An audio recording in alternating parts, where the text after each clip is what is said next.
Well, mere a fortnight after the Pahalgam terror attack, India is gearing up to conduct civil defence mock drills.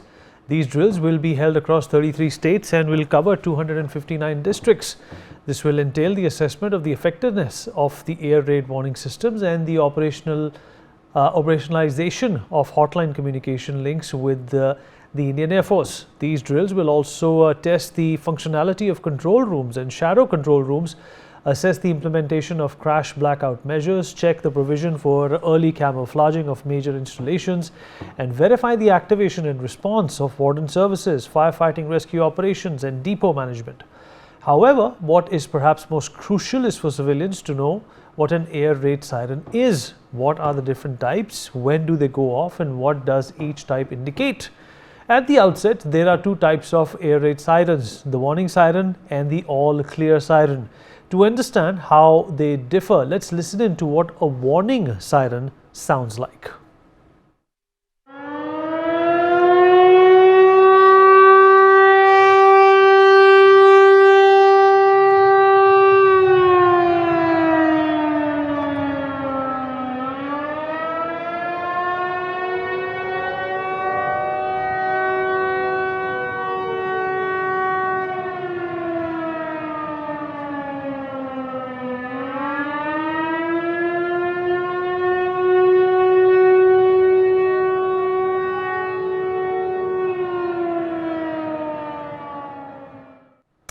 Well, you've heard the warning siren. Its typical sound is a wailing or a rising and falling tone, like a crescendo. It lasts about 1 to 3 minutes and signals an immediate threat, such as an aerial attack or missile strike requiring immediate shelter. Now listen into what an all clear siren sounds like.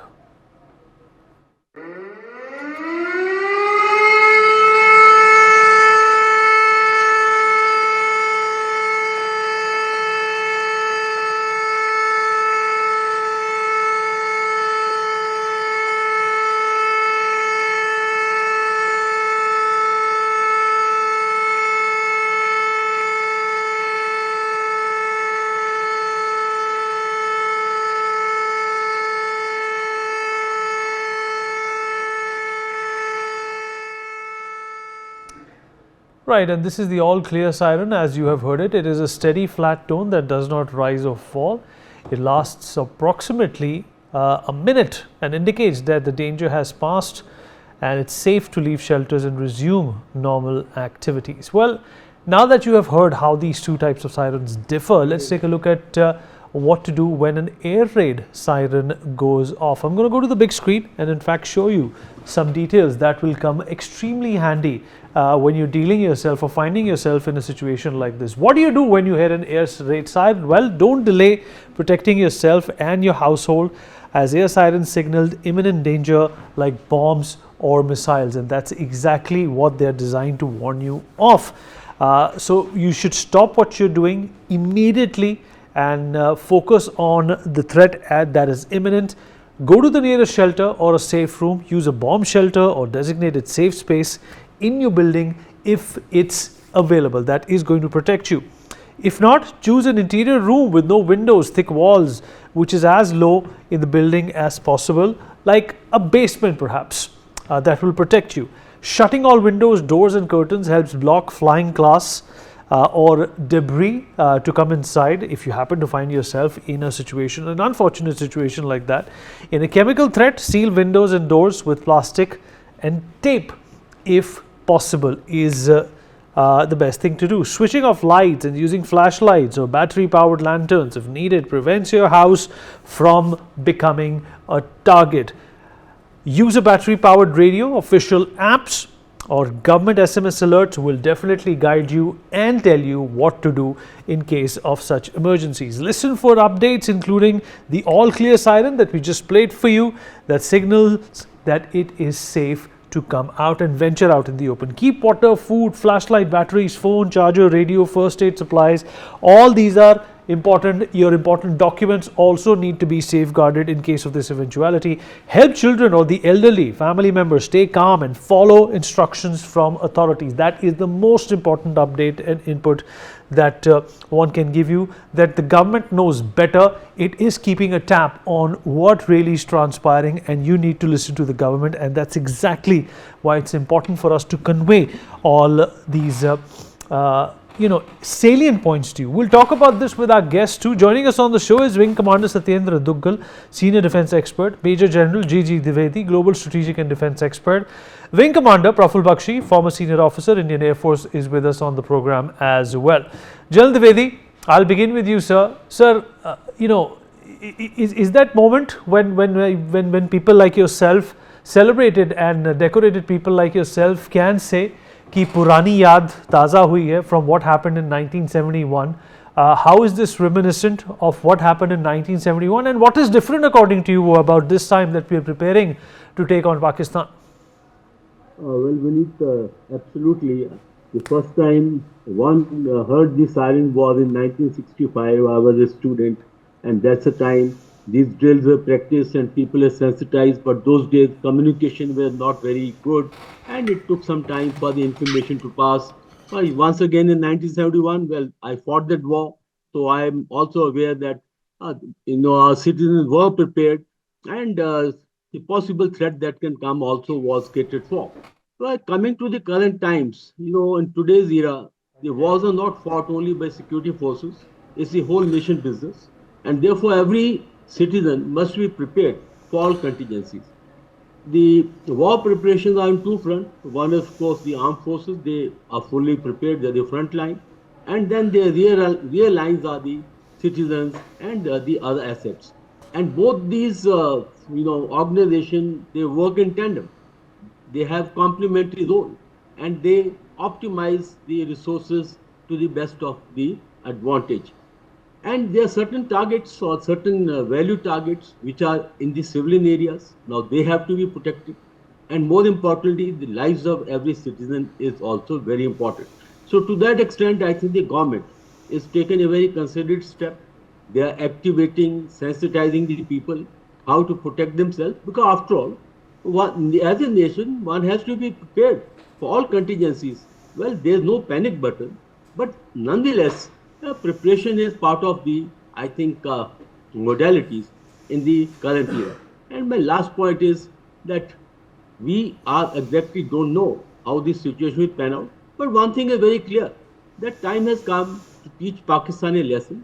They have not learnt a lesson. In fact, our benevolence, our magnanimity has been taken as weakness, and the leadership of the country has taken a vow that Pakistan will have to pay a price. And I think that message has gone right and proper. To that extent, Pakistan is known to retaliate and targeting civilian areas, civilian targets. I think this preparation will be very handy in case such an eventuality arises. Over to you, Vinny. Commander Bakshi, it's obviously a concern for the citizen as well. But the fact of the matter is that, with India being the superior power over here, will there be an eventuality, sir, will there be a scenario, Commander Bakshi, that Pakistan will have, the spunk, for the lack of a better word, to penetrate as deep as the capital if a war escalates? Thank you very much, Vineet. Very loaded question, whether Pakistan will have the spunk to penetrate. Before I answer this question, I've been introduced to this subject because I'm an instructor in civil defense for humanitarian law for Geneva, the International Committee of Red Cross. I've been teaching this subject. And this is where your question comes, that when Pakistan develops the nerve to penetrate, the air raid sirens will go on. The radar efficiency of the air defense system and the radar now comes in, and they will be caught. It all depends what height the aircraft is coming with. If it's high, it will be caught very far off. If it is low, then the warning time will be very less. Now the question is, when they do that, it's okay. They will penetrate like they penetrated. I saw 65. I was a cadet that time, and in 71 I fought the war.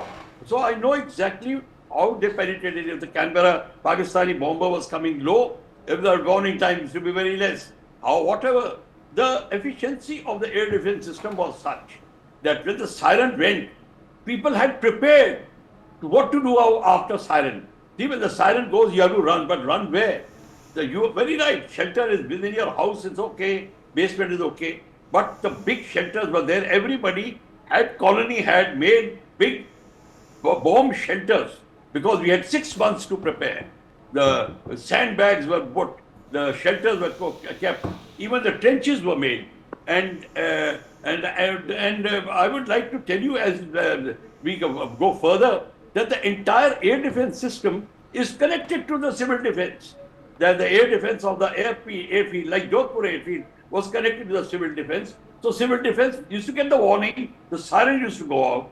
When the siren went, then the other agencies started functioning, and automatically when the bombs fell, the people did their job. The hospitals, ambulances which were ready, the bomb disposal unit which was ready, the BDUs were provided by the army, and the bomb disposal unit used to defuse the bomb and keep the public away. And the firefighters, the dead body evacuation system was also there. Fortunately, very few people died because of bombing like this. Very fortunate in 71, though some deaths did take place, but not what Pakistan was expecting. And needless to say, civil areas were not bombed by Pakistan. But now we cannot promise, because that is why this blackout is very essential. When the siren goes on, the blackout has to take place. Because if enemy is coming with the intention of bombing the civil area, then the chances are different. So now, in spite of all the accurate weapon delivery system they have, GPS loaded, yet the civil will be bombed as I'm concerned, because that is their probably aim. If we can see Pahalgam, we can see it everywhere. I do not know what Pakistan will do now, whether it like to earn the world opinion or not, I don't know. But the question is, there is a danger. The blackout has to take place, and thereafter, when the siren, all clear siren goes, then the agencies come out, and then they start functioning and into the normal way. But I must say, Vineet, we have to prepare for this exercise. It's not sufficient to just blow the siren and tell the public to run where? If somebody does not have basement, somebody does not have, they're living in the high altitude, a high-rise building, where do they go? The Civil Defense Organization, which learned its lesson in First World War as ARP, Air Raid Patrol, they had developed in Second World War the techniques, and that's why they have come up. America has developed into the homeland defense system, but we have to prepare. We have not prepared. I dare say, I have not seen any exercise. In fact, where I stay, I don't see any bunkers, anything have come up. What sort of exercise? What will happen if we run out of the road? Thereafter, where? Somebody may not have basement. Somebody may be living somewhere. So I personally feel we have to do more work than what we have done now. Our preparations require more effort. And we have to liaise. What about nuclear attack? What about nuclear, biological, chemical warfare? Pakistan is always threatening, I am nuclear, I am nuclear. How do you know? They don't have the rogue element who will throw chemical also or biological also. We have to have underground shelters with biological and chemical warfare and nuclear warfare. We have capability to capable shelters. And the decontamination devices, the medicine, the nuclear medicine, everything we have to think about. I mean, we cannot say that we did not get time. We had enough time. We had wasted so many years, and only talking of enmity with Pakistan is not enough. We have to do something about it. I know Pakistan will not have the guts, as you said, but, well, you never know. And how do you know it's only Pakistan? It may not be Bangladesh. How are we so sure? It may not be China itself.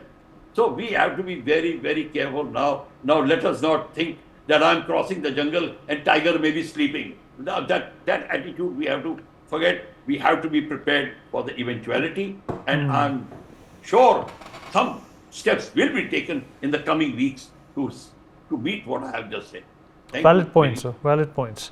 Wing Commander Duggal, so your outlook on what Pakistan may or may not do it's important to understand that they are nuclear. But India needs to understand that offense is perhaps the best defense when it comes to Pakistan. Before they can use their weapons against us, we need to confiscate everything they have. The more you squeeze Pakistan, the more venomous they will become. Even though the Indian dispensation may plan a very limited objective strike to probably liberate the occupied Kashmir, but Pakistan will like to entangle you in a broader warfare because that suits them. It doesn't suit them if you only try and go in with a limited objective. Now, as you started the program with the how the people are prepared, and you were asking Janet Dwivedi about the difference between then and now. As I mingle with the civilian population very well because I am a practicing advocate, so I keep talking to them even today. There's a huge amount of talk about the civil defense, and I walk around with the youngsters. And today I was in the Deputy Commissioner's office today, and there were a whole lot of newspaper people and the channel people were there, and they were very keen to know what is this civil defense about. And what are the different, in fact, what is this mock drill about? So I was so surprised. And as Janet Dwivedi said, there seems to be a huge generation gap between 1971 and 2025, huge generation gap as far as the knowledge is concerned. I don't want to belittle somebody or anybody, but the present generation where I walk with and talk and work with them in the young lawyers who are supposed to be intellectual people, they always had a feeling that war is somebody else's game. It is somebody else's duty. Now, ever since yesterday, Government of India has issued this notification about the civil defense and the mock drills, suddenly they were realized that they are also supposed to be part of it. As Commander Bakshi said, that the civil defense is supposed to be ingrained into the system, into the psyche of everyone, and which sadly it is not. I will not like to quote the city, but it is such a weak system. Civil defense is just established. I visited it yesterday and I visited it today. Nothing to criticize, but just to mention from the point of view that the things improve. And I did mention to the administration today, it is just confined to a one room in one of the labor courts, highest building, and one of the rooms it is confined with so many equipment. The person, the superintendent there doesn't know what is to be done. Now they are waiting for the mock drill, the SOP to come. I was so surprised. I said, how can you wait? He says, sir, Haryana government has not issued the mock drill SOP. I said, it should be with you. Why Haryana government should issue it? You should know what the siren means, what the fire siren means, what is the air strike siren means, what is the blackout siren means, and what is the clearance siren mean, and what happens in case you have a casualty, how are you going to evacuate? This is the gap. And just to talk about the micro level thing, micro level things, they don't know the difference between a mechanical siren and an electronic siren. Today our cities are so huge that can one siren indicate or one everybody? Not at all. You have to have a central command center, you have to have sub-command centers, you have to have proper siren there, you have to have localized sirens, and everything has to be integrated. Nothing to criticize, this is not the time to criticize, but I just went and talked and they were quite enlightened, and I hope the things take place. Just issue of SOP will not absolve anybody from the responsibility. We need to think about it. And this is one area we need where the population comes together, the citizens come together, the rogue elements get isolated. You yourself are inspired. The population is inspired to be together. It will reduce the crime. It will reduce the respect for the every citizen. And I feel this civil defense system should be prioritized. That should become one of the top priorities, which will bring together citizens. We have a huge canal here. Somebody, drowns there. Why should the police come? Why should the naval divers come? Why can't civil defense? when the fire breaks out in the high-rise societies, 18th floor, 19th floor, why should only the police and the fire people should come? Why not civil defense? So coming back to this point, probably we still have time, and the administration should immediately get over and look for and start planning the security of the establishment, security of the people, and SOP for everything. As it happened in case of Corona, that was a huge catastrophe which was bestowed on all of us. But we responded well. But it took a lot of time. I think 20-25 days before the citizens could realize, and they started self-regulating. That is the sense which must come in as far as the civil defense or protection of the infrastructure, protection of the assets, and protection of the human lives is concerned. That also absolves, if the citizens become responsible, that absolves or makes the police or the fire or the defense services, even the administration, they are relieved that they know that the citizens are also the military people, they are also the army people. So a lot of huge things needs to be done. I will request through you to every citizen who is listening to that, please wake up and be part of the civil defense. Don't ask somebody what is it. You Google search and you contact your administration. All right, sir. Well, we have gathered some important and valid inputs over here. Well, first of all, the nation is going to try and understand what Pakistan makes of these preparations. Are they going to mend their ways? Are they going to continue to support terror and perhaps invite extinction for themselves, and their ideologies, or are they going to continue to go on that path, which of course the world today is admonishing and criticizing? We'll take a short break, thanking all my guests for being a part of this conversation. We'll be right back.